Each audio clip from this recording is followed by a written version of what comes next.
Hi guys, ayan, niluto naman namin ng asawa ko yung crab na nahuli namin. Ayan, inigisa na lang yan sa mantika guys.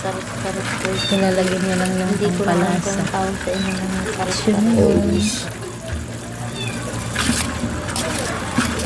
And mag-subscribe na kayo guys.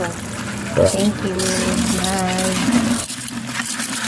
Luluto namin ito guys.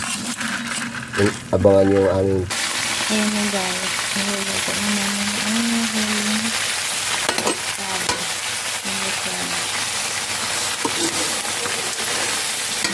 Sarap-sarap yung ulam.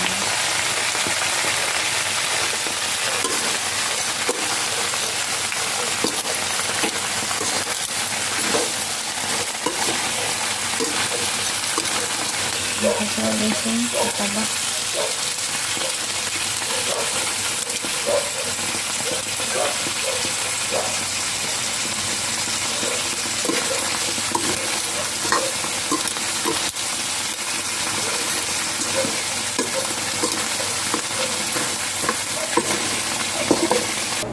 Ayan na guys, luto na. Yun ang ating nahuling mga small crab. Tsaka yung mga karas-karas guys. Bye. Subscribe na kayo guys. Bye. Thank you.